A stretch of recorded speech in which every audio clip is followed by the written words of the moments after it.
আসসালামু আলাইকুম স্যার। ওয়ালাইকুম আসসালাম। এবার আপনার ভাইবা শুরু হলো। আপনার নাম কি? MBBS মফিজ। এর অর্থ কি?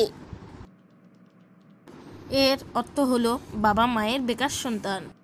কন্ত মুক্তিযুদ্ধের সময় আমাদের দেশের অস্থায়ী সরকার গঠন করা হয়েছিল। তার নাম কি? মনসুর আলী। আচ্ছা কন্ত, আকাশে কয়টি তারা আছে? এটি এখনো জানা যায় নাই, তবে বিজ্ঞানীরা গবেষণা করছেন। আপনার চাকরি কনফার্ম? বলতো, তোকে কি কি প্রশ্ন করেছে? প্রশ্নগুলো মনে নাই, উত্তরগুলো মনে আছে। আচ্ছা, উত্তরগুলো বল। উত্তরগুলো ছিল: স্যার মনসুর আলী অনেকেই আছেন, যেমন মহাত্মা গান্ধী। স্যার 1969 সালে হব হব করতে করতে 1971 সালে হলো। আর সর্বশেষ প্রশ্ন হলো এখনো জানা যায়নি, তবে বিজ্ঞানীরা গবেষণা করছেন। স্যার আসসালামু আলাইকুম।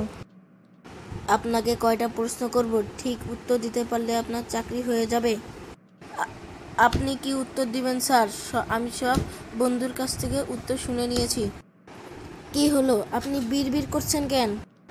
না ছাড়, কিছু না। আচ্ছা, প্রশ্ন শুরু করা হলো। আপনার নাম কি? মনসুর আলী। আপনার বাপের নাম কি? স্যার অনেকেই তো আছেন, যেমন মহাত্মা গান্ধী। কি কন, আপনার জন্ম কবে হয়েছে? 1969 সালে হব হব করতে করতে 1971 সালে হয়েছে। আপনি কি পাগল হয়ে গিয়েছেন?